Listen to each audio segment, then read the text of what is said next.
basura. Yan lang ang tingin niyo sa akin. Habang nagpapakasasa sila sa marangyang piging ng pamilya, nakaluhod si Maya, tahimik na pinupulot ang mga kontratang isinaboy sa kanyang mukha. Wala kang kwentang asawa, palamunin. Asik ni Marco, nakapulupot sa kanyang kerida. Ngunit sa likod ng mga luha ni Maya, isang malamig na ngiti ang sumilay. Tapos na ang pagiging sunod-sunuran. Handa na ba silang tikman ng bagsik ng babaeng wala nang isusuko? Diyos ko, Maya! Tumingin ka nga sa salamin. Para kang basahang naligaw sa isang 5 bituing restaurant. Hindi ka ba nahiya sa sarili mo? You are such an eyesore. Ang matatalim na salitang yun ni Ashley ang sumalubong kay Maya bago pa man siya tuluyang makalapit sa mesa. Nakatayo si Maya sa gitna ng marangyang pasilyo ng La Esperanza, ang pinakasikat na restaurant sa lungsod, habang mahigpit na nakayakap sa kanyang dibdib ang isang asul na folder. Pagod na pagod siya, kulang sa tulog. Ang totoo, halos 48 oras siyang hindi humihiwalay sa kanyang computer. Tinitiis ang sakit ng likod at panlalabo ng paningin. Maituwid lang ang malaking pagkakamali sa accounting na ginawa ni Marco na maaaring magpabagsak sa kumpanya ng mga Buenaventura. Sa kabilang banda, doon sa mesang tila isang dambana ng karangyaan, nakaupo ang kanyang asawa. Si Marco ay abala sa pagpapakain ng ubas sa isang babaeng nakasuot ng hapit na pulang damit. Si Chantal, ang babaeng hindi na ikinakaila ng buong pamilya na siyang tunay na nagpapatibok ng puso ng lalaki. Ang tanging nagbibigay ng ingay sa paligid ay ang mahinang tunog ng mga kubyertos na tumatama sa mamahaling plato at ang mapang-uyam na halakhak ni Ashley. Marco, kailangan mong pirmahan ito. Ang halos pabulong na wika ni Maya. Ang kanyang boses ay tila isang tuyong dahon na hinihipa ng hangin, marupok at walang lakas. Ito ang huling deadline para sa audit. Kung hindi ito maipapasa bago mag-alas 5, mawawalan tayo ng milyon-milyong peso. Hindi man lang siya tinapunan ng tingin ni Marco. Sa halip, mas lalo pang idiniin ng lalaki ang kanyang katawan kay Chantal habang humihigop ng mamahaling wine. Umalis ka na, Maya. Panira ka ng mood.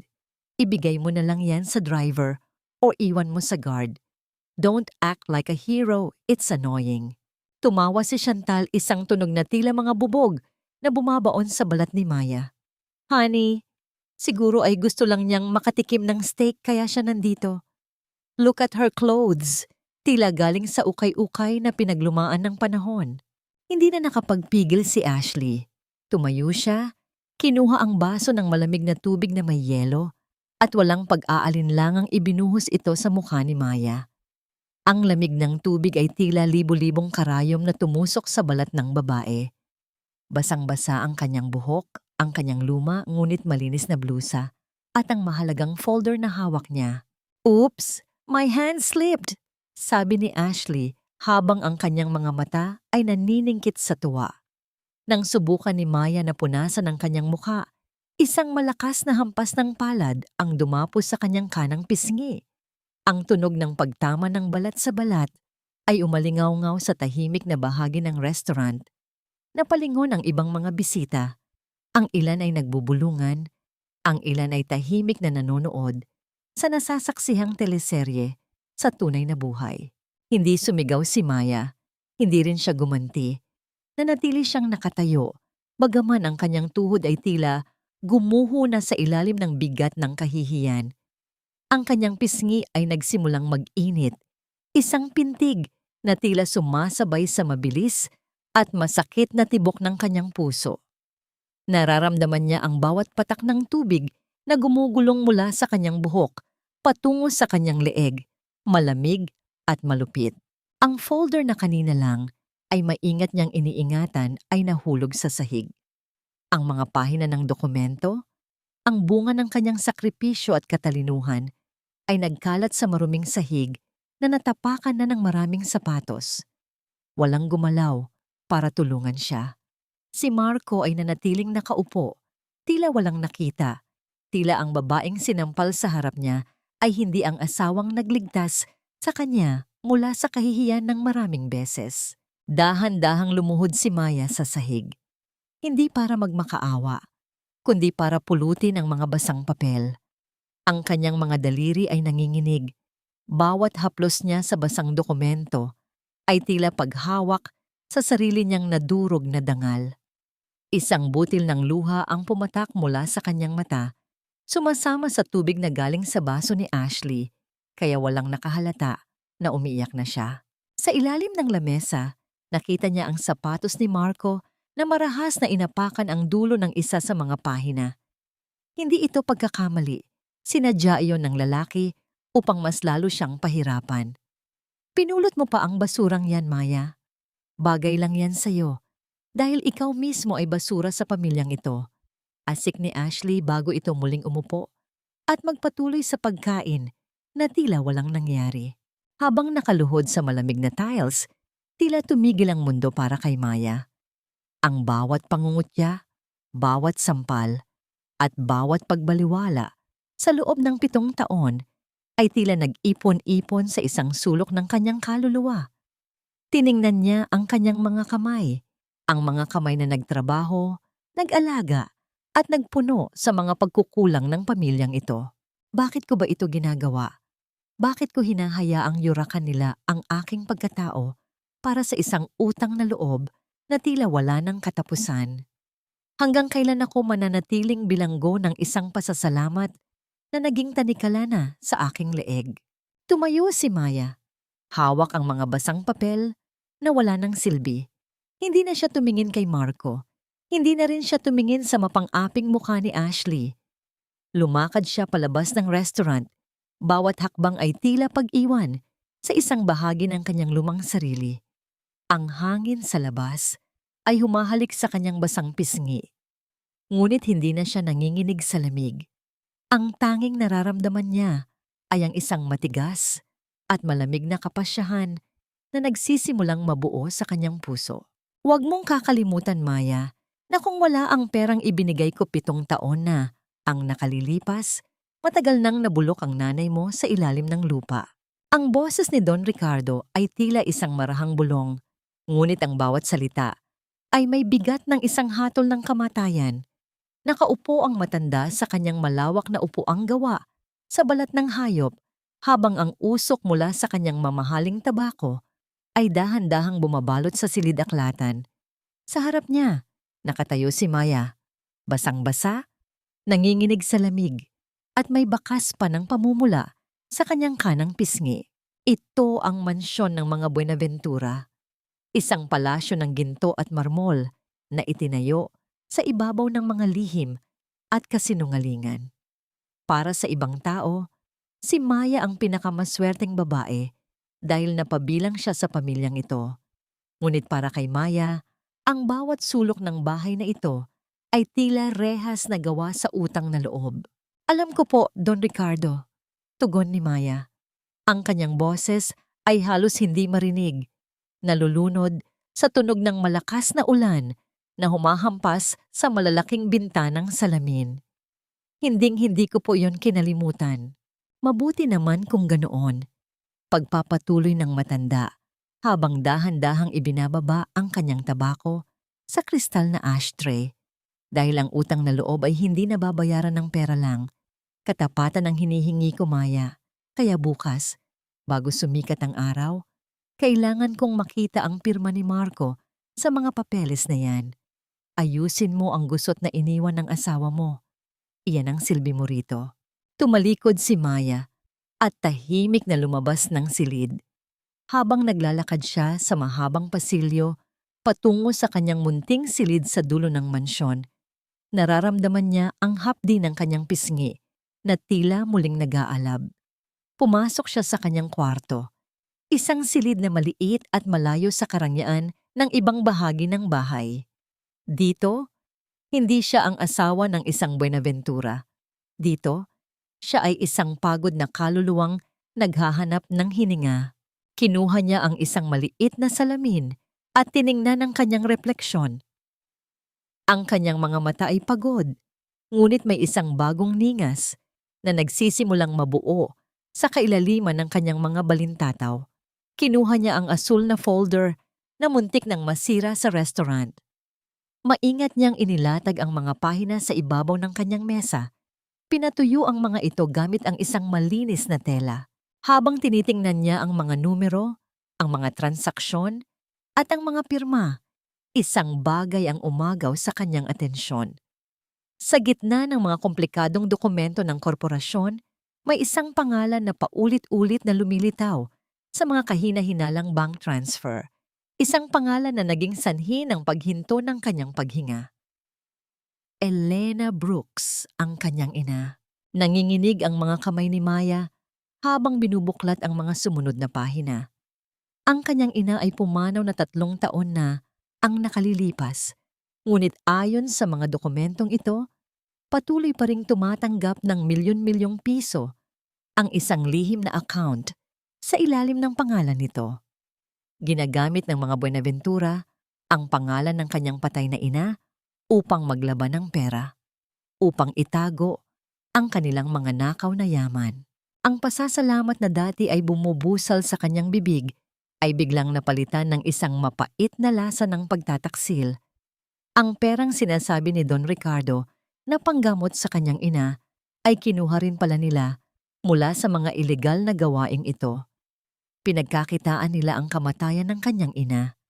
Ginamit nila ang kanyang kahirapan upang gawin siyang kasabwat sa mga kasalanang hindi niya alam. Naramdaman ni Maya ang isang malakas na pintig sa kanyang sentido.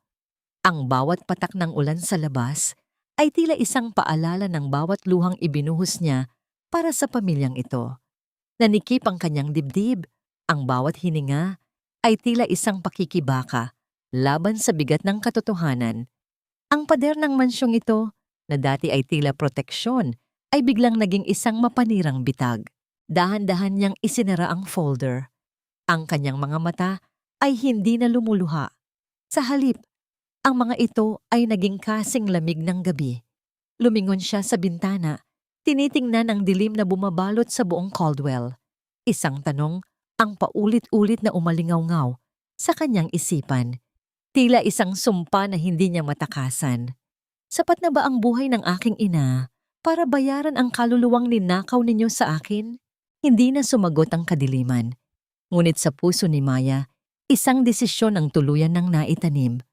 Kung ang utang na loob ang nagdala sa kanya sa impyernong ito, ang katotohanan ang magiging susi niya upang sunugin ang buong kaharian ng mga Buenaventura. Hindi lahat ng sugat ay nakikita sa balat. Ang pinakamasakit na hiwa ay yaong mga sugat na nakatago sa ilalim ng mga ngiting pilit, sa bawat buntong hiningang pinapakawalan sa gitna ng hating gabi. Habang ang buong mansyon ng mga Buenaventura ay balot sa katahimikan ng madaling araw, si Maya ay nananatiling gising. Ang kanyang mga mata ay nakatuon sa bintana, kung saan ang anino ng mga puno ay tila mga daliring humahaplos sa salamin. Lumabas siya ng kanyang silid upang kumuha ng mainit na tubig sa kusina. Umaasang maibsan ang pananakit ng kanyang dibdib. Ngunit sa kanyang pagdaan sa madilim na pasilyo, isang mahinang hikbi ang umagaw sa kanyang atensyon. Sa isang sulok malapit sa pintuan ng mga katulong, nakita niya si Tatang Gerardo, ang matandang hardinero na halos 4 na dekada na sa serbisyo ng pamilya. Nakaupo ang matanda sa isang bangko, hawak ang isang kupas na litrato, habang ang kanyang mga balikat ay nanginginig sa tahimik na pag-iyak. "Tatang, bakit gising pa po kayo?" Mahinang tanong ni Maya habang dahan-dahang lumalapit.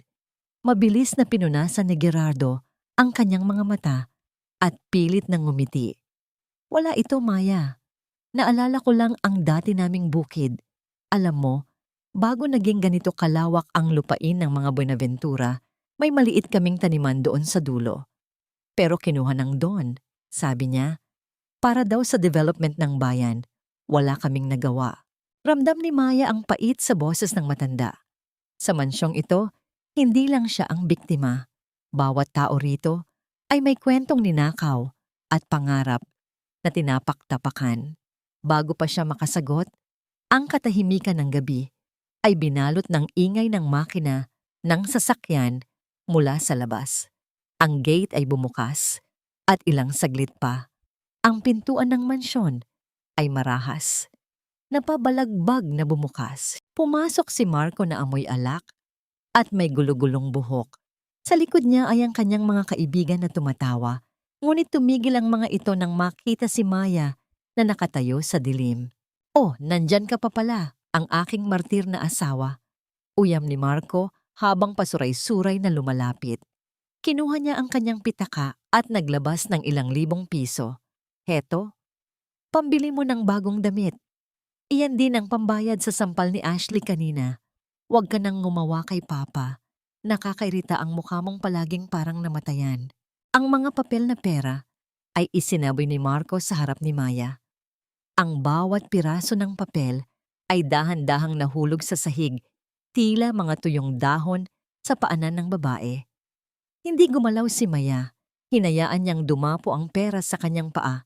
Hindi dahil sa tinatanggap niya ito, kundi dahil sa sandaling iyon, ang halaga ni Marco sa kanyang paningin ay mas mababa pa kaysa sa mga dumi sa sahig. "Marco, lasing ka na. Pumasok ka na sa loob," malamig na sabi ni Maya. "Don't tell me what to do," sigaw ni Marco bago ito tuluyang umakyat sa itaas.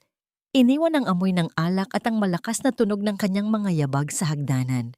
Nang muling bumalik ang katahimikan, yumuko si Maya para pulutin ang pera, hindi upang itago, kundi upang ibigay kay Tatang Gerardo. Ngunit bago pa niya magawa iyon, ang matanda ay lumapit sa kanya at hinawakan ang kanyang kamay. Ang palad ni Gerardo ay magaspang, puno ng kalyo mula sa mga taon ng pagbubungkal ng lupa. Ngunit ang hawak niya ay puno ng init at proteksyon. "Huwag mo nang pulutin yan, anak. Hindi yan ang kailangan mo," bulong ni Gerardo. Lumingon ang matanda sa paligid upang tiyaking walang nakakakita sa kanila. Mula sa kanyang bulsa, inilabas niya ang isang maliit at kalawanging tsapa ng susi. "Alam ko ang ginagawa mo, Maya. Nakikita ko ang iyong mga mata kapag pumapasok ka sa opisina ng Don. Ito ang susi sa lihim na compartment ng kanyang vault. Matagal ko na itong itinago. Naghihintay ng tamang tao na may lakas ng loob na gamitin ito." Nagulat si Maya. "Tatang, bakit niyo ito ibinibigay sa akin? Mapapahamak kayo." "Patay na ang pangarap ko, Maya. Pero ikaw, bata ka pa. Huwag mong hayaang kainin ka ng bahay na ito hanggang sa maging abo ka na lang gaya ko," wika ni Gerardo habang inilalagay ang susi sa palad ni Maya. Upang hindi sila paghinalaan, kumuha ang matanda ng isang maliit na supot ng mainit pang pandesal mula sa kanyang bag at ibinigay ito kay Maya. "Kumain ka muna. Kailangan mo ng lakas para sa mahabang gabi." Ang simpleng init ng tinapay sa kanyang kamay ay tila isang milagro sa gitna ng malamig na mansyong yon. Nagpasalamat si Maya at mabilis na bumalik sa kanyang silid. Ang bawat hakbang niya ay tila may kasamang kaba na nagpapabilis sa tibok ng kanyang puso. Nang sumapit ang 2:00 ng madaling araw, nang masigurong mahimbing na ang lahat, dahan-dahang lumabas si Maya. Bit-bit ang susi at isang maliit na flashlight, tinungo niya ang silid-aklatan ni Don Ricardo. Ang bawat langit-ngit ng sahig ay tila isang babala. Ang bawat tibok ng orasan sa dingding ay tila isang paalala na ang oras niya ay mabilis na nauubos. Narating niya ang vault na nakatago sa likod ng isang malaking painting ng mga ninuno ng mga Buenaventura. Sa pamamagitan ng suwing ibinigay ni Gerardo, nahanap niya ang maliit na butas sa ilalim ng mekanismo. Pumasok ang susi. May narinig siyang mahinang tunog ng pag-ikot ng mga bakal sa loob. Hindi isang malakas na tunog, kundi isang banayad na pagbukas ng pinto ng katotohanan. Ngunit bago pa man niya tuluyang mabuksan ang vault, isang matalas na tunog ng mga yabag ng sapatos ang narinig niya mula sa pasilyo. Ang tunog ng takong na tumatama sa marmol ay tila papalapit sa silid-aklatan. Alam ni Maya ang tunog na yon, ang mapagmataas at mabilis na lakad ni Ashley. Nanigas si Maya sa kanyang kinatatayuan. Ang ilaw ng kanyang flashlight ay tumama sa bukas na vault, habang ang anino ng pintuan ay unti-unting nagbabago dahil sa papalapit na liwanag mula sa labas. Huwag mong isipin na dahil nakatira ka sa mansyong ito, ay kabilang ka na sa amin. You are just a shadow, Maya. Isang aninong madaling burahin kapag sumikat na ang tunay na araw. Ang boses ni Ashley ay tumagos sa makapal na kurtina ng silid-aklatan kung saan mabilis na nagtago si Maya. Nakasandal ang likod ni Maya sa malamig na pader. Ang kanyang mga kamay ay nakatakip sa sariling bibig upang pigilin ang marahas na paghinga. Nararamdaman niya ang malakas na kabog ng kanyang puso sa kanyang mga palad. Bawat tibok ay tila isang tambol na nagbababala ng panganib. Ang suwing bigay ni Tatang Gerardo ay mahigpit niyang hawak. Bumaon ang talim nito sa kanyang balat, ngunit hindi niya iniinda ang sakit. Pumunta lang pala si Ashley upang kunin ang kanyang nakalimutang cellphone. Pagkalabas ng dalaga, naiwan si Maya na nanlalambot ang mga tuhod. Hindi niya na itinuloy ang pagbubukas ng vault sa gabing iyon. Ang takot ay tila lason na dumadaloy sa kanyang mga ugat. Pakiramdam niya, kahit ang mga painting sa dingding ay pinapanood ang bawat maling galaw niya. Hindi na nakayanan ni Maya ang bigat ng hangin sa loob ng mansyon. Nagsuot siya ng isang manipis na jacket at dahan-dahang lumabas sa gate ng mga Buenaventura. Hindi niya alam kung saan siya pupunta. Ang tanging alam niya ay kailangan niyang makahinga. Sa labas, ang langit ay tila nakikiramay. Ang ambon ay naging malakas na ulan. Hinahampas ang kalsada at nilulunod ang liwanag ng mga poste ng ilaw. Habang nakatayo sa ilalim ng isang luma at tumutulong waiting shed, niyakap ni Maya ang kanyang sarili. Ang ginaw ay nanunuot sa kanyang mga buto, ngunit mas malamig ang pakiramdam ng kanyang nag-iisang puso. Doon, sa gitna ng dilim at ingay ng ulan, hinayaan niyang pumatak ang mga luhang kanina pa niya pinipigilan. Ang bawat hikbi ay kasabay ng pagkulog sa kalangitan. Isang anino ang dahan-dahang lumapit sa kanya. Nabigla si Maya at napaurong, ngunit bago pa siya makatakbo, isang malaki at matibay na payong ang bumukad sa itaas ng kanyang ulo, humaharang sa malupit na ulan. Miss, baka magkasakit ka. Hindi magandang magpaulan sa ganitong oras. Isang baritono at mahinahong boses ang bumasag sa katahimikan. Napatingin si Maya sa lalaki. Siya ang lalaki sa restaurant, ang estrangherong nag-iwan ng panyo sa kanyang lamesa. Sa ilalim ng madilim na waiting shed, ang mga mata ng lalaki ay tila may dalang sariling liwanag, puno ng pag-aalala at walang bakas ng panghuhusga. Ikaw yung sa restaurant, bulong ni Maya habang pinupunasan ng kanyang basang mukha. Gabriel, pakilala ng lalaki, sabay abot ng isang mainit na baso ng sokolata na binili niya mula sa kalapit na convenience store. Bago niya ito ibigay kay Maya, kinuha muna ni Gabriel ang kanyang malinis na panyo at maingat na pinunasan ang gilid ng baso. Isang simpleng galaw na nagpakita ng labis na paggalang. Lawyer ako. At kung hindi ako nagkakamali, kailangan mo ng higit pa sa mainit na inumin ngayon. Naupo sila sa mahabang bangko. Ang init ng baso sa kamay ni Maya ay tila nagpapakalma sa kanyang nanginginig na sistema. Sinabi ni Gabriel na siya ay isang human rights lawyer na bumisita sa Caldwell para sa isang kaso, ngunit hindi niya idinetalye kung ano. Ang bawat salita ni Gabriel ay tila musika sa pandinig ni Maya, malayo sa mga mura at panlalait na nakasanayan niya sa loob ng 7 taon. Bakit mo ako tinutulungan? Tanong ni Maya nakatingin sa usok na lumalabas mula sa kanyang baso. Dahil walang tao ang nararapat na tratuhin na parang basura, Maya. Tugon ni Gabriel, binanggit ang kanyang pangalan na tila isang mahalagang hiyas. Nakita ko ang mga mata mo noong sinampal ka. Hindi iyon mata ng isang talunan. Mata iyon ng isang taong naghihintay lang ng tamang pagkakataon. Sa sandaling iyon, Naramdaman ni Maya ang isang kakaibang init sa kanyang dibdib, isang bagay na matagal nang nawala. Pag-asa. Ang presensya ni Gabriel ay tila isang ligtas na kanlungan sa gitna ng nagngangalit na bagyo. Nag-usap sila ng bahagya tungkol sa mga legal na karapatan at sa bawat paliwanag ni Gabriel, unti-unting nabubuwag ang mga pader ng takot sa isipan ni Maya. Nang tumila ang ulan, hinatid siya ni Gabriel hanggang sa kanto, malapit sa mansyon.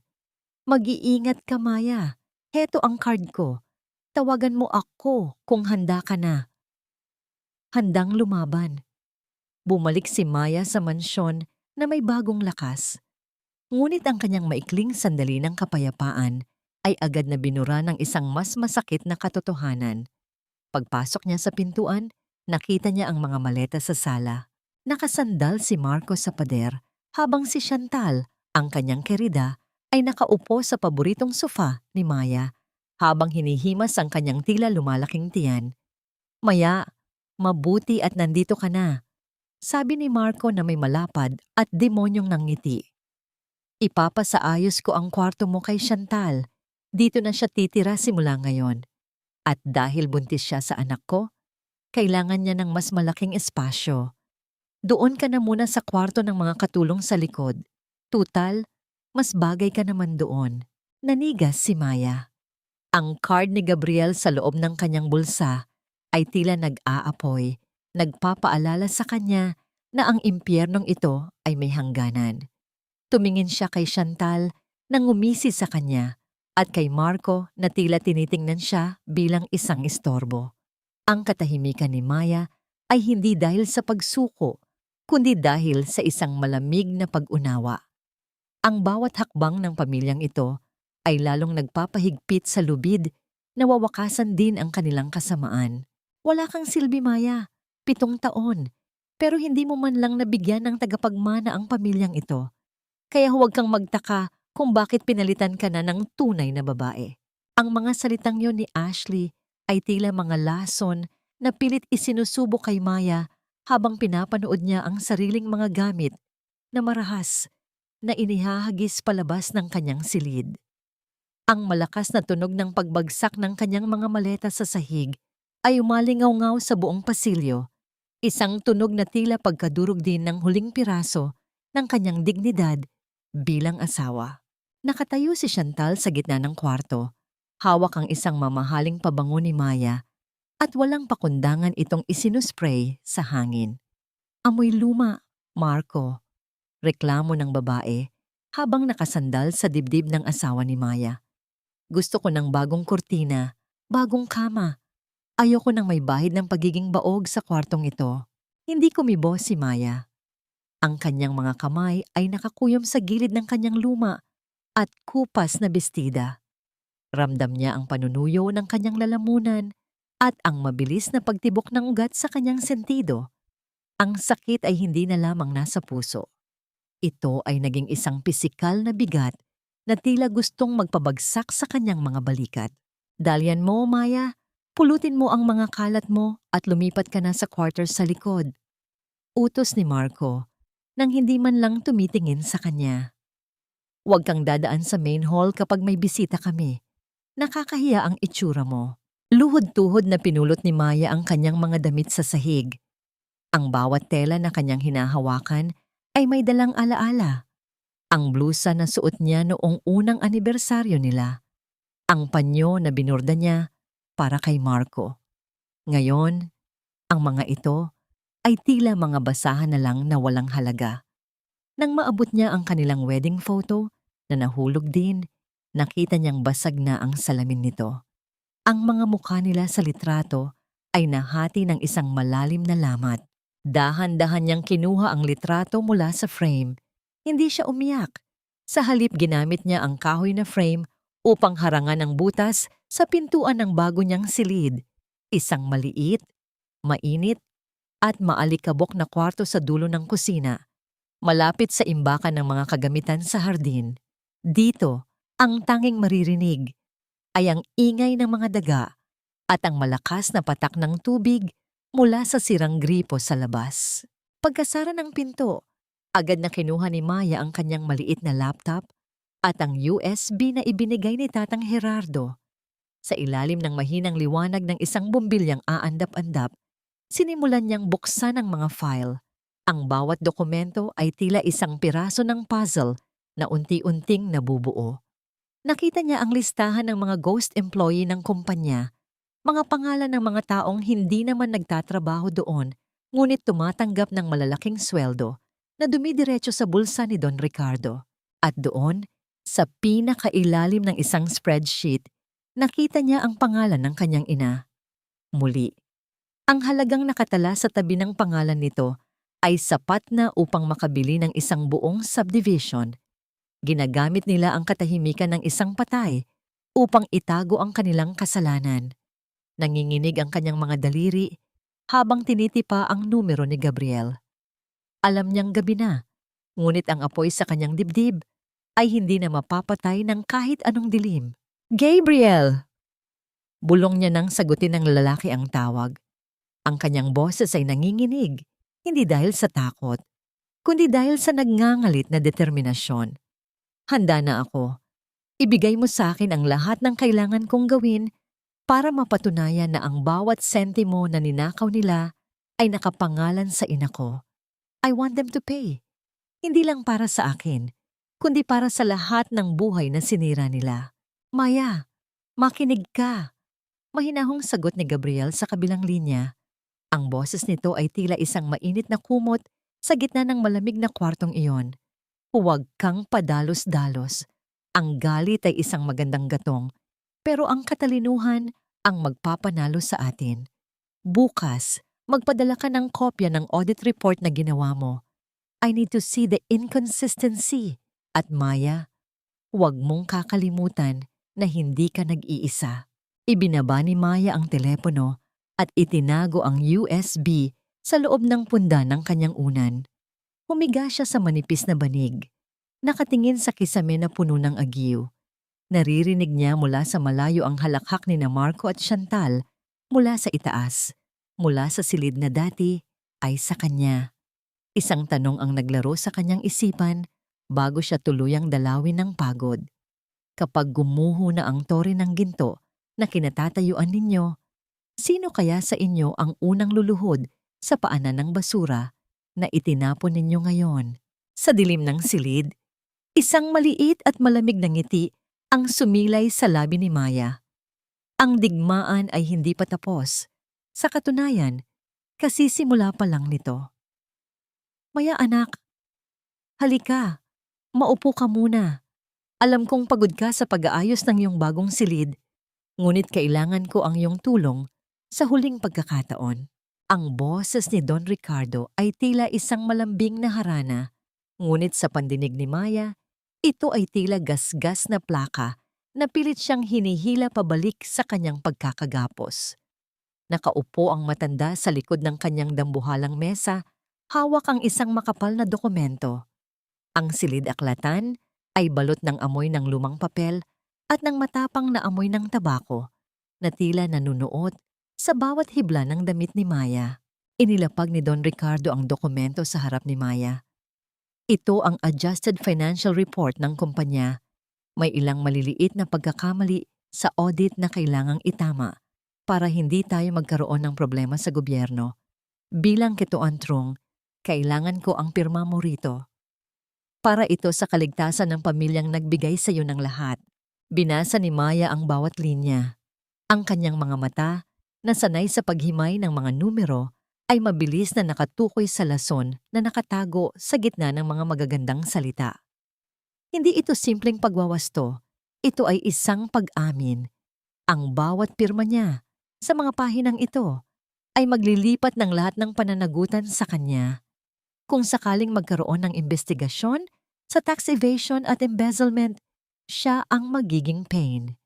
Siya ang makukulong habang ang mga Buenaventura ay mananatiling malinis at malaya.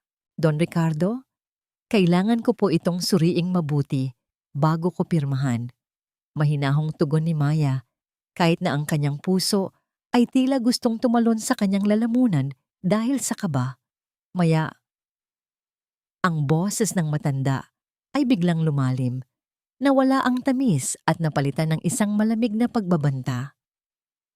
Huwag mong kalimutan na ang kamay na nag-aalok sa iyo ng panulat ay ang kamay ring nagbayad para sa huling hininga ng iyong ina.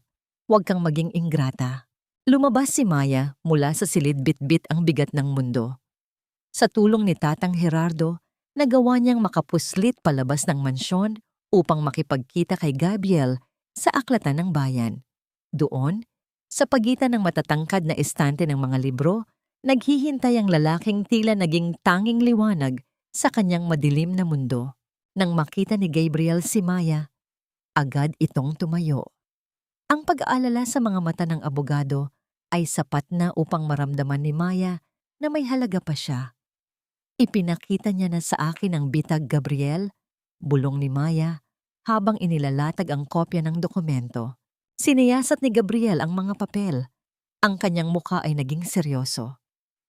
Tuso ang matandang ito. Gusto kanyang gawing panakip-butas sa lahat ng dumi nila. Pero huwag kang mag-alala, Maya.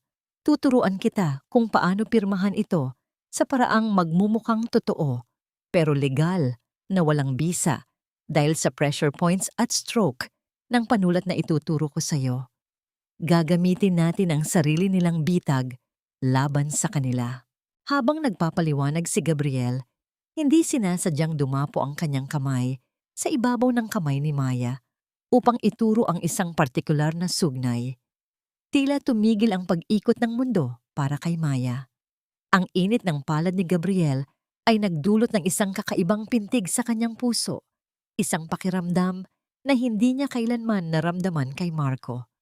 Ang respeto at proteksyong nararamdaman niya sa sandaling iyon ay tila isang gamot sa lahat ng kanyang mga sugat. Isang sandaling puno ng kuryente at pilit na pinipigilang emosyon. Maya, seryosong wika ni Gabriel habang dahan-dahang binibitawan ang kamay ng babae. May nalaman din ako. Hindi ikaw ang unang accountant na ginawa nila nito. 3 taon na ang nakalilipas. May isang Mr. Salcedo na biglang naglaho matapos pirmahan ang katulad na dokumento. Sabi nila ay nangibang bansa pero walang record ng kanyang pag-alis. Nanlamig ang buong pagkatao ni Maya. Ang panganib ay mas malalim pa kaysa sa inaakala niya. Ngunit bago pa sila makapag-usap ng mas matagal, ang katahimikan ng aklatan ay binalot ng tunog ng papalapit na yabag ng mga takong. Isang pamilyar na tunog na nagpapataas ng balahibo ni Maya. Mula sa kabilang bahagi ng estante, lumitaw ang mukha ni Ashley. Ang kanyang mga mata ay nanlilisik sa galit at hinala habang nakatingin sa dalawa. Kaya pala nawawala ang dakilang asawa ng kuya ko. Uyam ni Ashley, ang boses ay tila isang latigo na humahampas sa hangin. Nandito ka lang pala sa sulok, nakikipaglandian sa isang estranghero, habang ang pamilya namin ay binibigyan ka ng lahat? You dirty, ungrateful snake! Hindi sapat ang salita para ilarawan ang dumi ng pagkatao mo, Maya.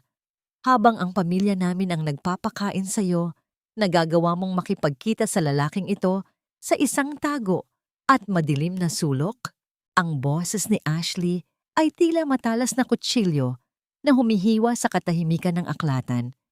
Ang kanyang mga mata ay nanunuot sa takot na nararamdaman ni Maya. Ngunit bago pa man makapagsalita si Maya, tumayo si Gabriel ng buong tikas. Ang kanyang tindig ay puno ng awtoridad, malayo sa imahe ng isang lalaking may itinatago. Miss Buenaventura, I presume? Ang malamig at kalmadong boses ni Gabriel. I am Gabriel de Dios, an insurance consultant. Ang kumpanya ko ang may hawak ng legacy policies ng pamilya ninyo. Nandito ako dahil may mga kailangang linawin sa beneficiary documents ng nanay ni Maya. This is purely professional.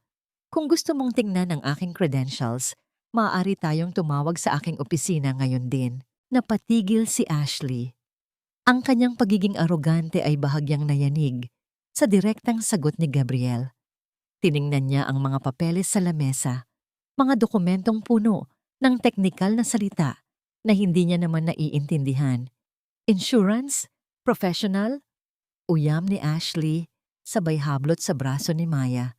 Maniwala man ako o hindi, hinding-hindi ko palalampasin ang paglalakad-lakad mo ng mag-isa, Maya. Sumama ka sa akin. Ngayon din. Kinaladkad ni Ashley si Maya palabas ng aklatan. Nang makarating sila sa mansyon, hindi pa man nakakapasok sa loob, ay isinumbong na ni Ashley ang lahat kay Marco. Ang selos ni Marco, kahit wala itong pagmamahal kay Maya, ay tila isang apoy na mabilis kumalat dahil sa nasaktang garbo. Sino ang lalaking iyon? Sigaw ni Marco pagkapasok nila sa sala. Hindi na niya hinintay ang sagot ni Maya. Sa gitna ng kanyang galit, malakas niyang itinulak si Maya. Tumama ang balikat ng babae sa gilid ng isang antigong lamesa bago ito tuluyang bumagsak sa sahig. Marco, insurance consultant lang siya.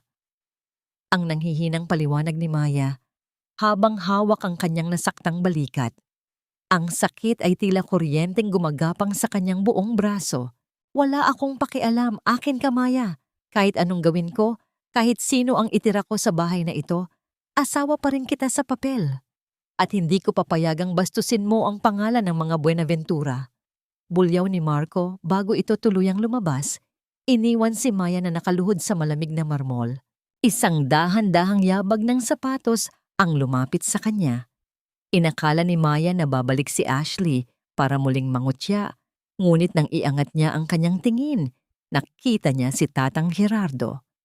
Ang matanda ay may dalang baso ng tubig at isang maliit na yelo na nakabalot sa malinis na bimpo. Anak, tumayo ka na riyan, bulong ni Gerardo habang tinutulungan si Maya na makatayo.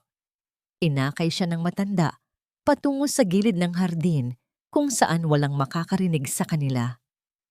Nakita ko ang nangyari. Hindi na ito tama. Tatang, hanggang kailan ko ba ito titiisin? Tanong ni Maya habang inilalagay ang yelo sa kanyang namamagang balikat. Dumaloy na ang sapat na dugo sa lupang ito, Maya. Seryosong wika ni Gerardo. Tumingin ang matanda sa paligid bago muling nagsalita. May isang bagay na hindi ko pa nasasabi sa'yo. Noong panahong nawala ang dating accountant na si Mr. Salcedo, may iniwan siyang isang maliit na kwaderno sa bodega ng mga lumang gamit.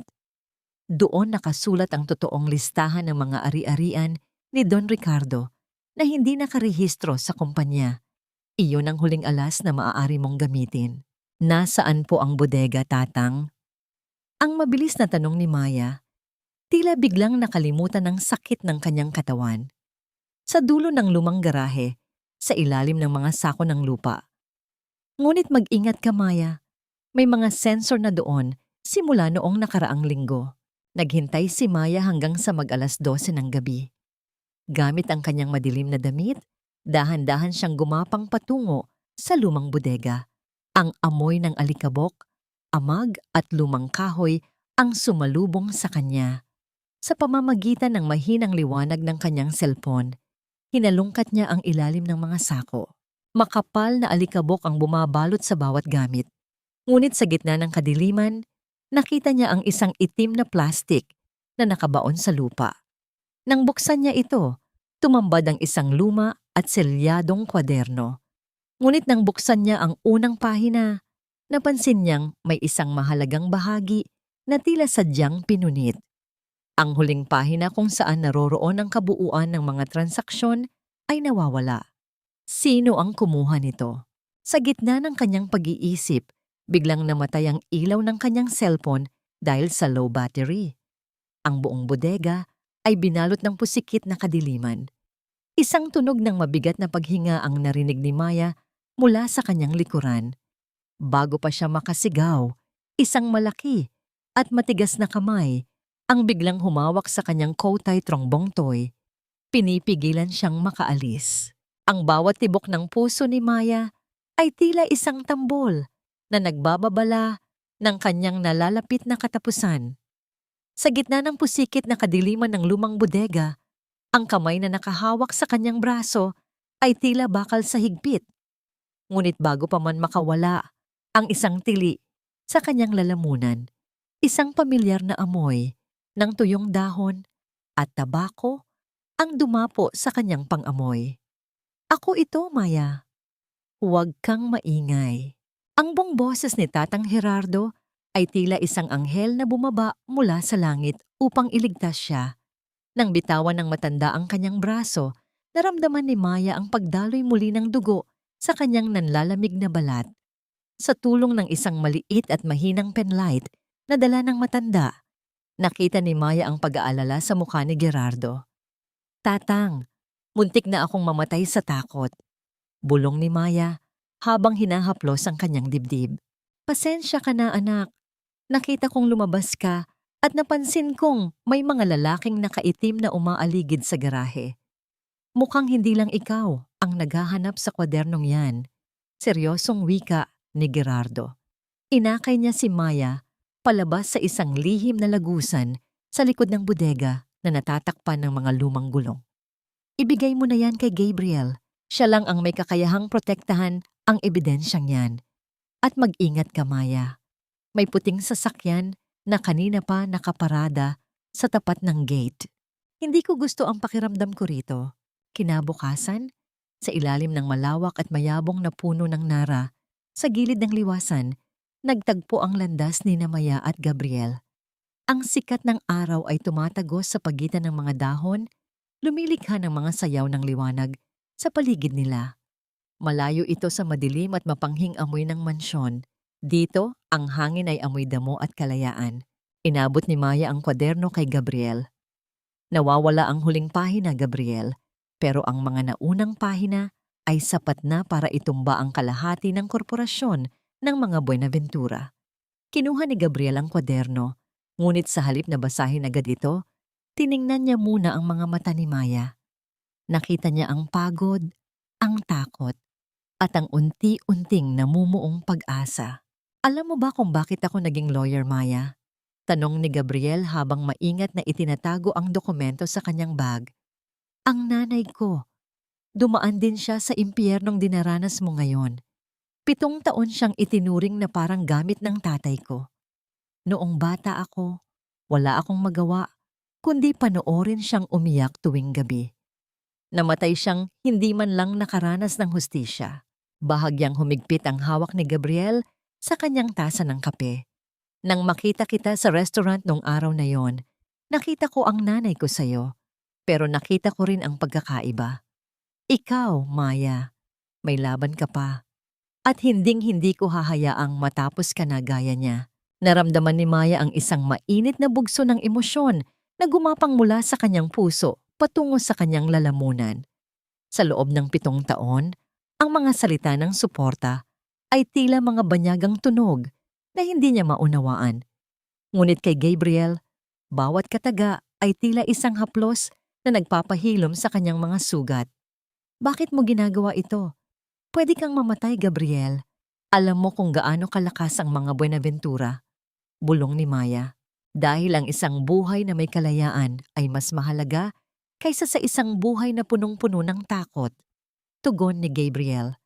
Habang nagsasalita siya, napansin niya ang isang maliit na dahon ng nara na nalaglag at sumabit sa buhok ni Maya. Dahan-dahan, tila bumagal ang takbo ng oras, iniangat ni Gabriel ang kanyang kamay. Ang kanyang mga daliri ay marahang dumapo sa hibla ng buhok ni Maya upang alisin ang dahon. Sa sandaling iyon, ang distansya sa pagitan nila ay naglaho. Naamoy ni Maya ang banayad na bango ng pabango ni Gabriel, amoy ng malinis na hangin at kakahuyan. Ang kanilang mga mata ay nagtagpo, isang pagtitinginan na puno ng mga bagay na hindi masabi ng bibig.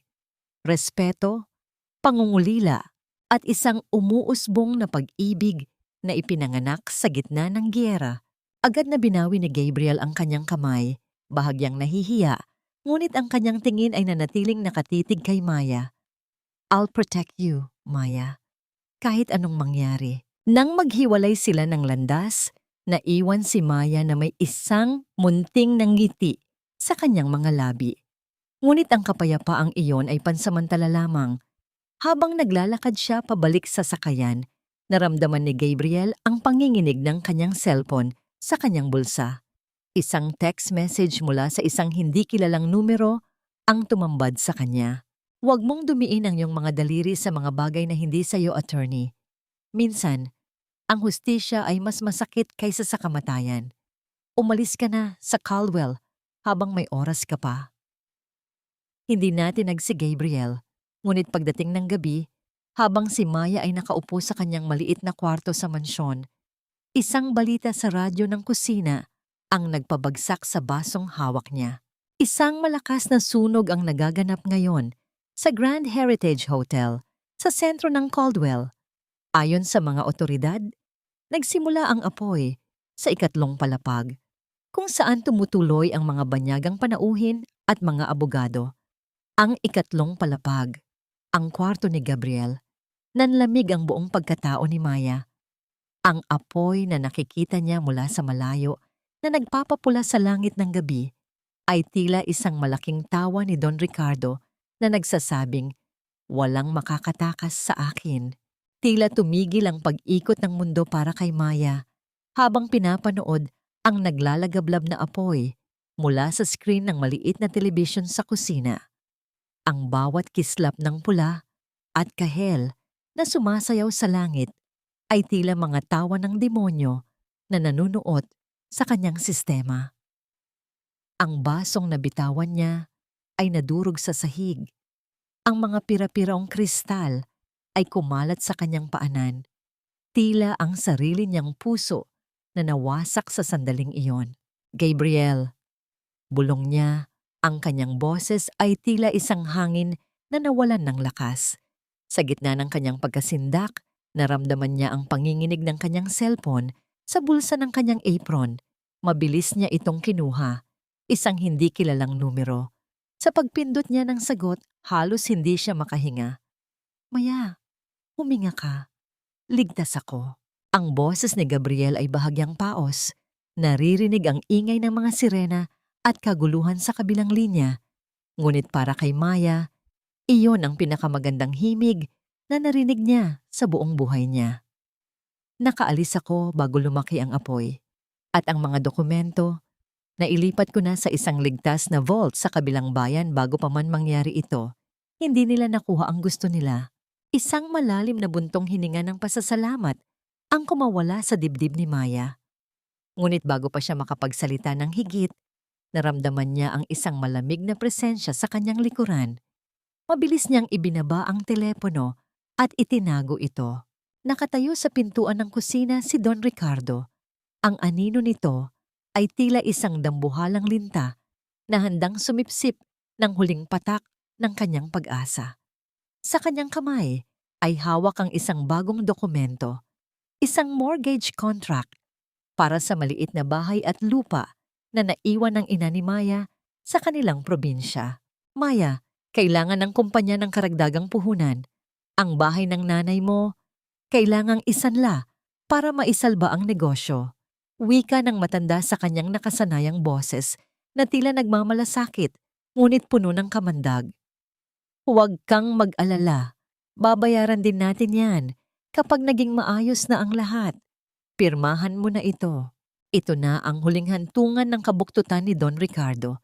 Hindi na sapat na ninakaw nila ang kanyang buhay at dangal.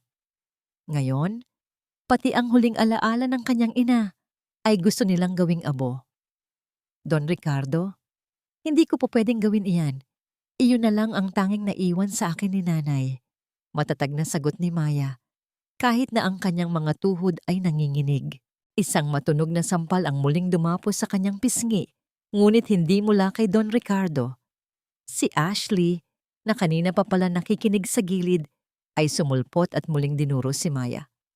"Ang kapal ng mukha mo. Matapos ka naming pakainin ng 7 taon, magmamaramot ka pa. Pirmahan mo yan, o ipapakaladkad kita sa labas ng mansyong ito na walang kahit isang pirasong tela sa katawan mo." Humarap si Maya sa kanila.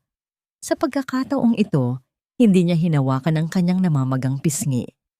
Tumingin siya ng diretso sa mga mata ni Ashley, pagkatapos ay kay Don Ricardo. Nakita niya ang kanilang tunay na anyo, mga taong nabubuhay sa takot na mawala ang kanilang kapangyarihang gawa sa nakaw.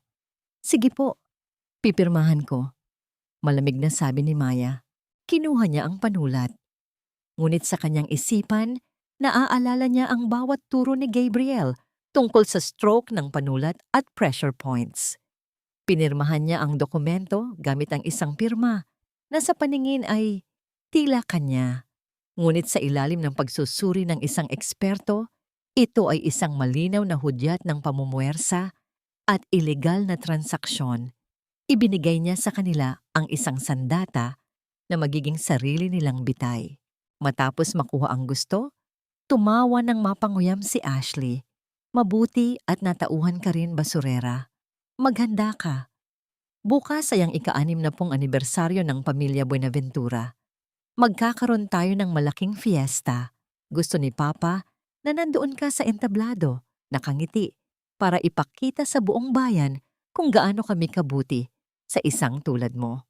Nang makaalis ang mag-ama, naiwan si Maya sa gitna ng madilim na kusina. Tiningnan niya ang isang maliit na peklat sa kanyang kanang kamay. Isang sugat mula sa pagluluto para sa kanila noong unang taon niya rito. Ang bawat sugat, bawat sampal, at bawat panlalait ay tila naging mga gintong bala na ngayon ay nakakarga na sa kanyang baril. Opo, Don Ricardo. Ngingiti ako sa entablado. Bulong ni Maya sa hangin habang ang kanyang mga mata ay nagniningning sa isang kakaibang liwanag. Ngingiti ako habang pinapanood ko ang pagguho ng bawat pader na itinayo ninyo sa dugo ng ibang tao. Sa labas, ang tunog ng mga kuliglig at ang layo ng mga sirena ay tila isang orkestra na naghahanda para sa huling kabanata ng isang trahedya. Isang trahedya na hindi para kay Maya, kundi para sa mga Buenaventura. Ang halimuyak ng mga sariwang bulaklak at ang makukulay na banderitas na nakasabit sa buong bakuran ng mansyon ay tila isang malaking insulto sa katahimikan ng gabi. Habang ang buong Caldwell ay naghahanda para sa pinakamalaking fiesta sa kasaysayan ng bayan, ang loob ng tahanan ng mga Buenaventura ay balot ng isang nakakasakal na pagpapanggap.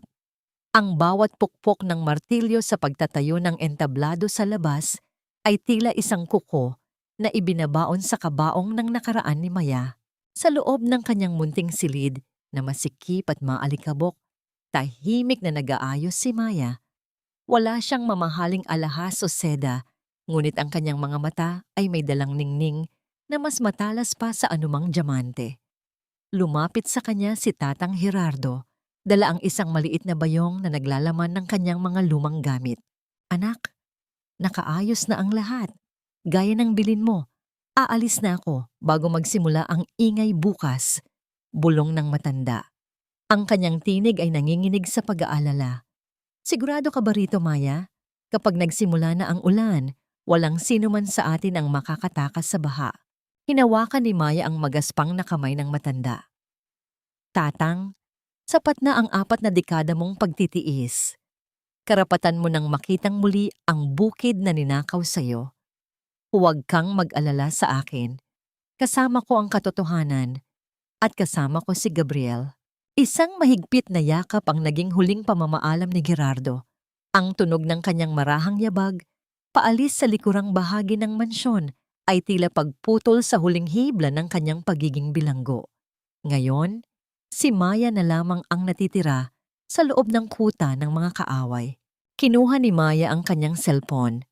Isang mensahe mula kay Gabriel ang nagpadala ng init sa kanyang naguguluhan pangdiwa.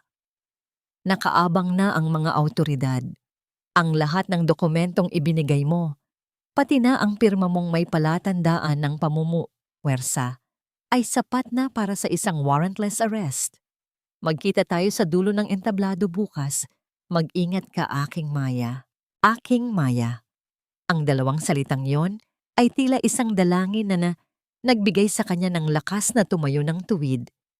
Binuksan niya ang kanyang luma at kupas na kabinet. Sa pinakailalim, kinuha niya ang isang damit na matagal na niyang itinago. Isang pulang bestida na binili niya gamit ang sarili niyang ipon bago pa man siya ikinasal kay Marco. Ang kulay nito ay kasing tingkad ng dugo, kasing tapang ng apoy. Ito ang magiging baluti niya sa gitna ng digmaan. Habang hinahawakan niya ang tela, biglang bumukas ang pintuan ng kanyang silid nang walang katok. Pumasok si Marco na may hawak na baso ng alak at may mapang-uyam na ngiti sa labi. Tiningnan niya ang paligid ng maliit na kwarto nang may pandidiri. Bukod sa pagiging accountant, mukhang naghahanda ka na ring maging bida bukas. Ah, pa rin, uyam ni Marco habang tinitingnan ang pulang damit sa kama. Makinig kang mabuti, Maya. Gusto ni Papa na magmukha tayong perpektong pamilya sa harap ng mga investors at ng media. Magsuot ka ng maskara ng isang masayang asawa. Humawak ka sa braso ko, ngumiti ka, at ipakita mo sa kanila na maswerte ka dahil naging asawa mo ako. Kapag nagkamali ka, hindi lang ang bahay ng nanay mo ang kukunin ko.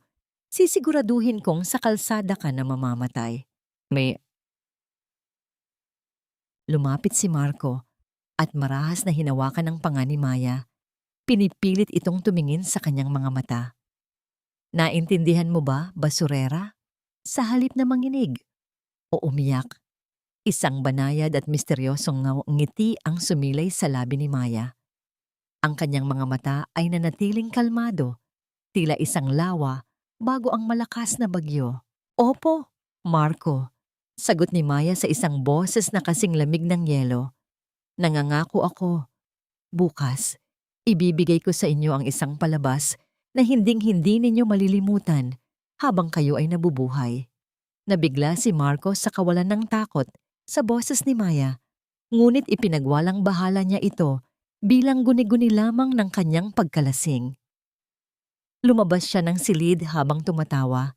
Iniwan ang amoy ng alak na tila isang lason sa hangin. Naiwang mag-isa si Maya sa dilim. Tiningnan niya ang kanyang refleksyon sa maliit at basag na salamin.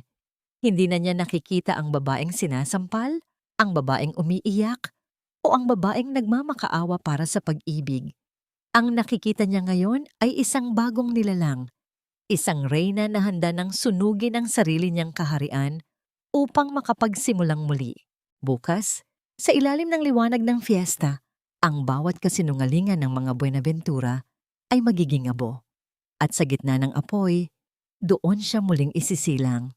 Ang sikat ng mga naglalakihang chandelier sa loob ng engrandeng bulwagan ay tila libu-libong diamanteng naglalabas ng nakakasilaw na liwanag. Ngunit para kay Maya, ang bawat kislap nito ay paalala ng mga luhang naging puhunan sa kayamanang ito.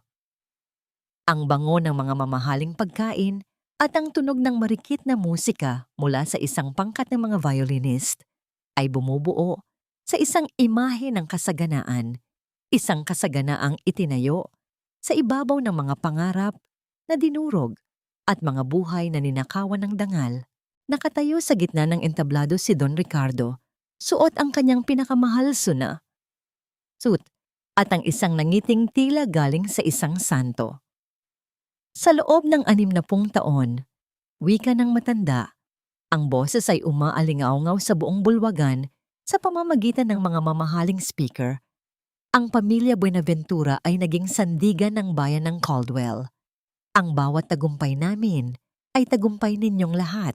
Isang malakas na palakpakan ang sumunod, ngunit sa kailaliman ng karamihan, makikita ang mga taong pumapalakpak dahil sa takot o dahil sa utang na loob na hindi na matapos-tapos.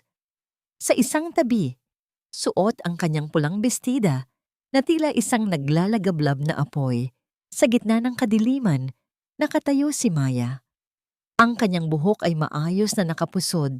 Inilalantad ang kanyang leeg na dati ay palaging nakayuko. Ngunit ngayon ay diretso at matatag. Tumingin ka sa kanila, Maya, bulong ni Marco habang mahigpit na hinahawakan ang kanyang braso. Ang amoy ng alak ay humahalo sa bango ng kanyang pabango. Lahat sila ay nakatingin sa atin. Ngumiti ka. Huwag mong ipakita ang pagiging miserable mo. Isipin mo na lang na isa itong pelikula. Hindi sumagot si Maya. Sa halip, tumingin siya sa harapan kung saan nakaupo si Chantal. Ang babae ay nakasuot ng kumukititap na diamante at may hawak na baso ng sampanye. Ang kanyang mga mata ay puno ng panunuya habang nakatingin kay Maya. Sa tabi nito ay si Ashley na mas abala sa pagsusuot ng kanyang bagong kwintas at pagsisigaw sa mga serbidor na tila ba ang mga ito ay walang pakiramdam. Ang bagal mo! Gusto ko ng malamig na tubig, hindi itong maligamgam na basura. Asik ni Ashley sa isang batang babaeng nagsisilbi habang tinatabig ang tray nito. Sa sandaling iyon, naramdaman ni Maya ang isang kakaibang pakiramdam. Hindi na ito galit, kundi isang malalim na awa. Awa para sa mga taong kailangang manakit ng iba, para lang maramdamang sila ay makapangyarihan. Biglang, ang daloy ng programa ay naantala nang pumasok ang isang malaking langhua ng mga rosas. Ngunit hindi ito ang karaniwang kulay ng pagdiriwang. Ang mga rosas ay kulay itim, kasing itim ng gabi, at may kalakip na isang maliit na card na walang pangalan. Nang makita ito ni Don Ricardo, panandali ang nawala ang nangiti sa kanyang labi at napalitan ng isang hindi maipaliwanag na takot. Ngunit mabilis din niya itong itinago. Marco, bitawan mo ako. Mahinahong utos ni Maya nang subukan siyang hilahin ng asawa patungo sa gitna ng entablado para sa isang family picture sa harap ng media. Ano? Maya, huwag kang gumawa ng eksena. Banta ni Marco sa pagitan ng kanyang mga ngiting pilit. Hindi ako gagawa ng eksena, Marco. Tatapusin ko lang ang palabas, tugon ni Maya. Sa harap ng maraming tao, dahan-dahan niyang inalis ang kamay ni Marco sa kanyang braso. Ang bawat daliri niya ay tila naglalabas ng isang kapangyarihang matagal nang nakakulong. Lumingon siya sa asawa at sa unang pagkakataon, si Marco ang unang umiwas ng tingin dahil sa talim ng titig ng kanyang asawa. Muling bumalik si Don Ricardo sa mikropono. Itinataas ang kanyang baso para sa isang huling toast. Para sa kinabukasan ng Caldwell at ng pamilya Buenaventura, mabuhay. Ngunit bago pa man madampi ng mga panauhin ang kanilang mga labi sa baso, ang malaking pintuang gawa sa matigas na kahoy sa dulo ng bulwagan ay marahas na bumukas. Ang tunog ng pagtama ng pinto sa pader ay umalingaw-ngaw sa buong sulyap. Pinuputol ang musika at ang tawanan. Isang pangkat ng mga lalaking nakasuot ng formal na barong at mga unipormadong pulis ang pumasok. Ang kanilang mga mukha ay seryoso at walang emosyon. Ang bawat hakbang ng kanilang mga sapatos sa marmol na sahig ay tila isang hatol na papalapit sa gitna ng entablado. Ang katahimikan ay naging kasing bigat ng tingga. Tiningnan ni Maya ang orasan sa dingding. 10:00 ng gabi. Ang oras ng pagtutuos. Lumingon si Don Ricardo sa mga pulis. Ang kanyang mukha ay namumutla na. Sa gilid ng entablado, nakita ni Maya ang isang anino. Isang matangkad na lalaking nakasuit. May hawak na isang itim na folder. Si Gabriel. Ang kanilang mga mata ay nagtagpo sa gitna ng kaguluhan. Isang banayad na tango ang ibinigay ni Gabriel. Isang hudyat na ang katarungang matagal nang itinago sa dilim ay handa na ngayong lumabas at maningil. Ang katahimikan sa loob ng bulwagan ay tila isang mabigat na kumot na bumalot sa bawat panauhin. Ang musika ay tuluyan ng huminto at ang tanging maririnig ay ang mahinang kalansing ng mga kristal na baso sa nanginginig na mga kamay ng mga Buenaventura. Nakatayo sa gitna ng entablado si Don Ricardo.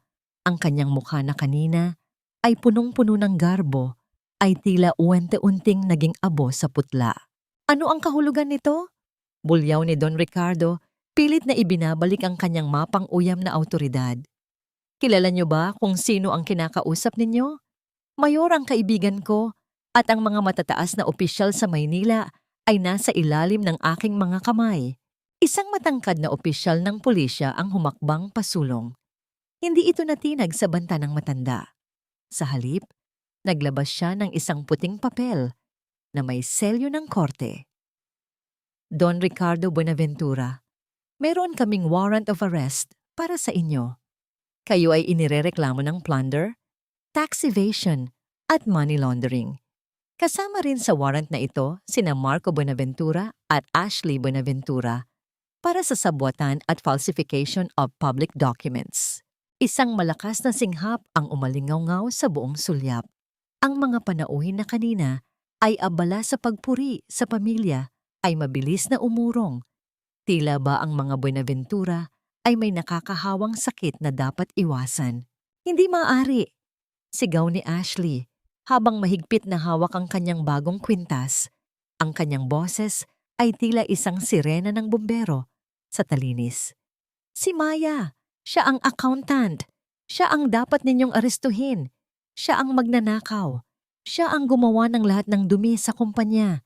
Inutusan lang namin siya. Tumingin ang opisyal kay Gabriel na noon ay dahan-dahan nang lumalapit sa entablado.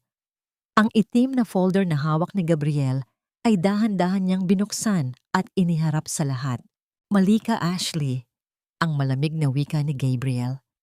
Si Maya Brooks ay hindi ang inyong kasabwat. Siya ang aming whistleblower. Sa loob ng 7 taon, itinala niya ang bawat sentimong ninakaw ninyo at ang mga dokumentong pilit ninyong pinapirmahan sa kanya nitong mga nakaraang araw. Ang mga pirma niya doon ay may mga lihim na marka na nagpapatunay na pinilit lamang siya sa ilalim ng pamumuwersa. Ang inyong sariling kasakiman ang naging bitag ninyo. Nilingon ni Marco si Maya, ang kanyang mga mata ay nanlilisik sa galit at hindi makapaniwala. Ikaw na basurera ka. Pinakain ka namin. Binigyan ka namin ng lahat. Humakbang si Maya pasulong. Sa ilalim ng liwanag ng mga chandelier, ang kanyang pulang bestida ay tila sumasalamin sa apoy ng katarungan. Wala siyang takot. Wala siyang alinlangan. Binigyan ninyo ako ng lahat? Ulit ni Maya, ang kanyang boses ay malinaw at umaalingaw-ngaw sa bawat sulok ng bulwagan. Binigyan ninyo ako ng sampal sa harap ng maraming tao. Binigyan ninyo ako ng kwarto na mas masahol pa sa kulungan ng hayop. At ang pinakamasakit sa lahat, ginamit ninyo ang pangalan ng aking yumaong ina para itago ang inyong mga nakaw na yaman.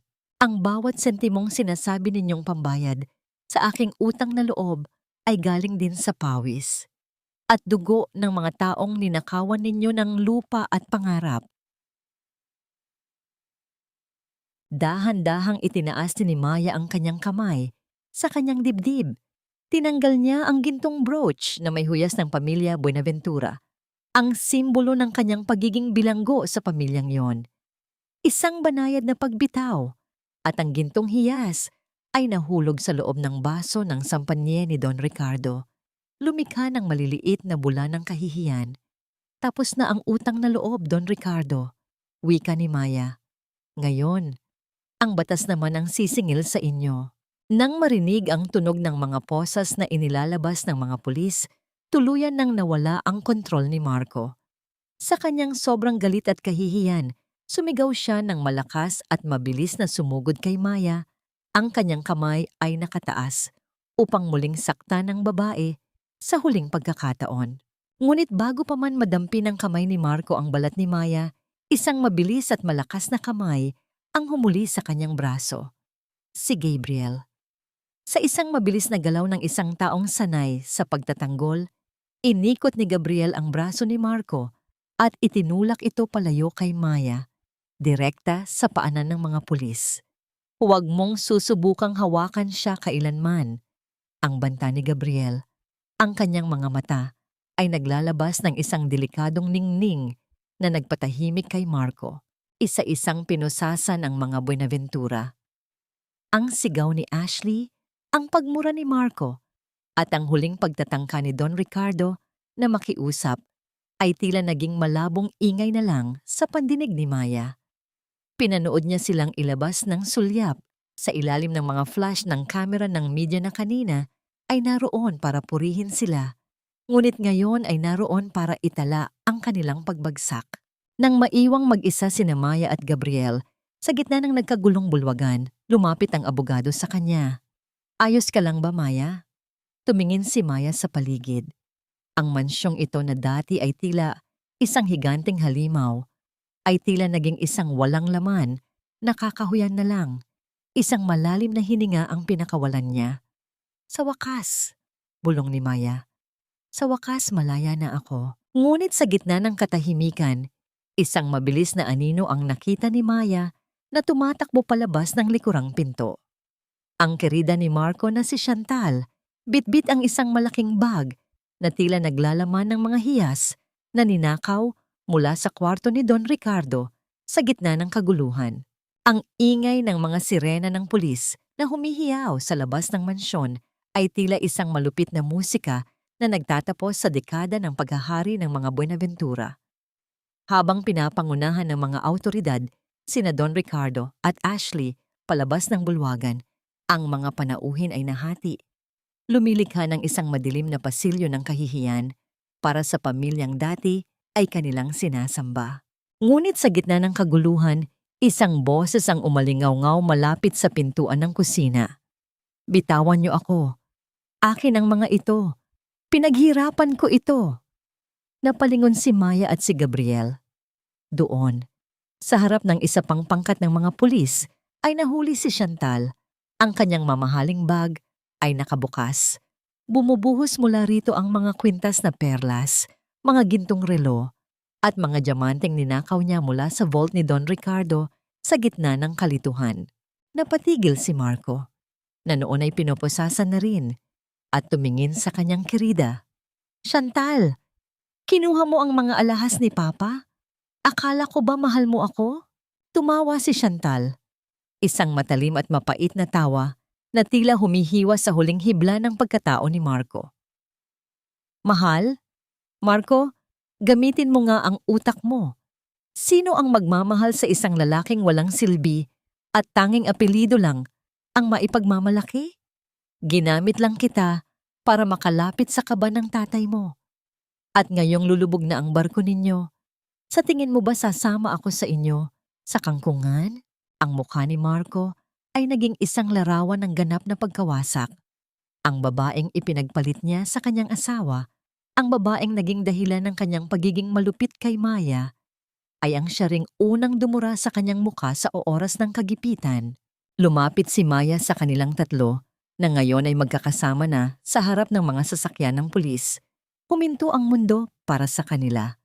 Ang pulang bestida ni Maya ay nagniningning sa ilalim ng mga asul at pulang ilaw ng mga sirena. Tila isang babala na ang biktima ay naging hukom na. Hinarap niya si Ashley. Ang dalaga ay umiiyak nang walang hinto. Ang kanyang maskara ay humahalo sa kanyang mga luha. Lumilikha ng madidilim na guhit sa kanyang mukha. Ang mga damit ko, ang mga bag ko. Kukunin nila ang lahat, Maya. Tulungan mo ako. Ang mga gamit na yan ay kailanman ay hindi naging sayo, Ashley. Mahinahong sagot ni Maya. Itinayo mo ang iyong pagkatao sa mga bagay na pwedeng bawiin. Ngayon, tingnan mo ang sarili mo. Sa likod ng mga mamahaling tatak, wala kang iniwan kundi ang isang pusong puno ng puot. Sana ay matuto kang maglaba ng sarili mong damit sa kulungan dahil doon, walang basurera na susunod sa mga utos mo. Humarap naman siya kay Don Ricardo. Ang matanda ay tila biglang tumanda ng 10 taon. Ang kanyang tindig na dati ay puno ng yabang ay tuluyan ng bumigay. Maya, anak, alalahanin mo ang utang na loob mo sa akin. Ang nanay mo, huwag niyo nang babanggitin ang pangalan ng nanay ko. Putol ni Maya.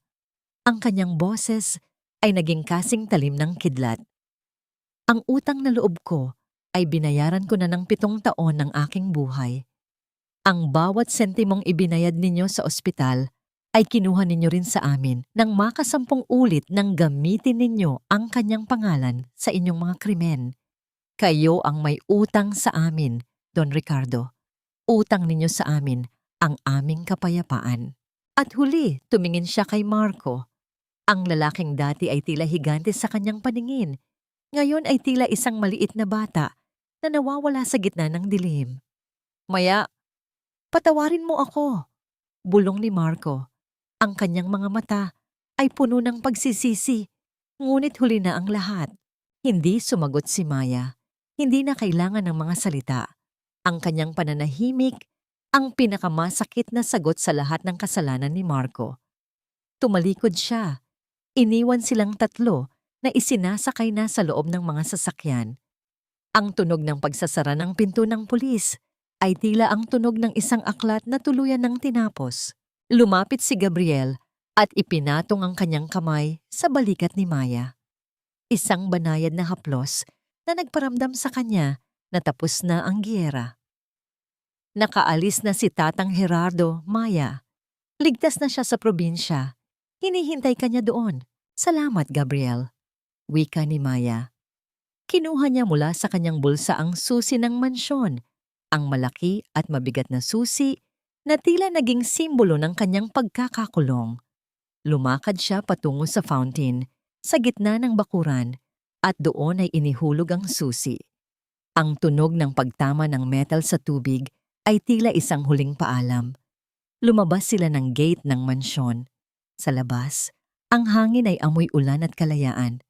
Ang Caldwell ay tila isang bagong bayan sa paningin ni Maya. Wala na ang takot. Wala na ang bigat. Saan tayo pupunta ngayon? Tanong ni Gabriel. Habang binubuksan ang pinto ng kanyang sasakyan para kay Maya, tumingin si Maya sa malayo, sa direksyon kung saan sumisikat na ang unang liwanag ng bukang liwayway. Sa dulo ng daan, kung saan walang anino ng mga Buenaventura, doon sa kung saan maaari na akong muling maging si Maya Brooks, ang babaeng marunong muling mangarap. Sumakay sila sa sasakyan at dahan-dahang iniwan ang mansyong unti-unti nang binabalot ng dilim ng nakaraan. Sa bawat metrong layo nila sa lugar na yon, tila isang tinik ang nabubunot sa puso ni Maya. Ang kalsada ay mahaba, ngunit sa unang pagkakataon, hindi na siya natatakot sa kung ano ang naghihintay sa dulo. 6 na buwan ang lumipas mula nang gumuho ang tore ng mga Buenaventura at ang bawat araw na dumaan ay tila isang banayad na alon na dahan-dahang humuhugas sa mga bakas ng sakit sa dalampasigan ng buhay ni Maya. Dito sa bayan ng San Antonio, kung saan ang amoy ng alat ng dagat ay humahalo sa bango ng mga namumulaklak na kalachuchi, natagpuan ni Maya ang isang uri ng katahimikan na hindi niya akalaing iiral sa mundo. Wala na ang mga chandelier na nakakasilaw, wala na ang mga pasilyong puno ng panunuya. Ang kanyang bagong tahanan ay isang payak na bahay na bato na nakaharap sa asul na karagatan, kung saan ang tanging maririnig ay ang ritmo ng tubig na tila isang tibok ng pusong malaya. Sa balita kamakailan, nalaman ni Maya ang huling hantungan ng kanyang mga naging kaaway. Si Don Ricardo at si Marco ay kasalukuyang nagsisilbi ng kanilang mahabang sentensya sa loob ng madilim na selda. Ang kanilang yaman ay kinumpiska ng gobyerno upang ipambayad sa mga ninakawan nila. Ang balita tungkol kay Ashley, ang pinaka-ironiko sa lahat. Ang babaeng dati ay diring-diri sa dumi ay nakitang nagtatrabaho bilang isang tagahugas ng plato sa isang maliit na karinderya sa Maynila upang mabuhay. Ang kapalaran ay may sariling paraan ng pagtuturo ng leksyon. Ang bawat sampal na ibinigay nila ay bumalik sa kanila sa anyo ng pagkalimot at paghihirap. Ngunit para kay Maya, ang hustisya ay hindi lamang ang pagkakakulong ng mga nagkasala. Ang tunay na katarungan ay ang kanyang kakayahang gumising sa umaga nang walang takot na nanunuot sa kanyang mga buto. Ngayon, siya na ang tumatayong financial manager para sa Kalinga ng Ina, isang foundation na tumutulong sa mga kababaihang naging biktima ng pang-aabuso. Ang kanyang talino sa mga numero ay ginagamit na niya ngayon upang magtayo ng mga pangarap, hindi para itago ang mga kasalanan. Maya, masyado ka na namang malalim ang iniisip. Baka lumamig na ang kape mo. Ang boses ni Gabriel ay tila isang mainit na haplos sa kanyang diwa. Lumapit ang lalaki sa kanya sa beranda. Dala ang 2 baso ng mainit na inumin. Nakasuot si Gabriel ng simpleng puting t-shirt, malayo sa formal na suit na suot nito noong sila ay nasa Caldwell. Sa kanyang mga mata, nananatili ang paghangang matagal na niyang itinatago para sa babaeng nasa harap niya.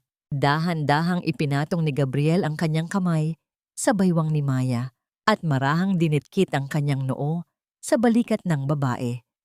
Isang tahimik na sandali ng pagtitiwala at pagmamahal na hindi kailangan ng anumang mabulaklak na salita. Sa bawat hawak ni Gabriel, nararamdaman ni Maya na siya ay pinahahalagahan, hindi bilang isang gamit, kundi bilang isang kabiyak. Iniisip ko lang kung gaano kalayo na ang narating ko, Gabriel. Bulong ni Maya habang nakatingin sa papalubog na araw na nagpipinta ng kulay kahel at lila sa kalangitan. Napatawad ko na ang sarili ko. Napatawad ko na ang batang Maya na nagtiis ng 7 taon dahil sa maling akala ng utang na loob. Iyon ang pinakamahalagang kapatawaran, Maya, tugon ni Gabriel, sabay halik ng bahagya sa tuktok ng kanyang ulo. Ang palayain ang sarili mo mula sa kulungang ikaw rin ang gumawa. Ang huling alaala ng mga Buenaventura ay tila isang manipis na usok na lamang na unti-unting nilalamon ng gabi. Natutunan ni Maya na ang tunay na pag-ibig ay hindi isang utang na dapat bayaran ng sakripisyo, kundi isang regalong ibinibigay ng may respeto at kalayaan. Ang bawat sugat sa kanyang puso ay nagsilbing mga bituin na naging gabay niya patungo sa dalampasigang ito. Habang dahan-dahang lumulubog ang araw at nagsisimulang lumabas ang mga unang bituin, alam ni Maya na ang kanyang kwento ay hindi nagtatapos sa isang huling pahina ng galit. Ito ay isang panimula, isang bagong bukang liwayway kung saan ang bawat bukas ay puno ng pag-asa, katarungan, at isang pag-ibig na kasing lalim at kasing tapat ng karagatan.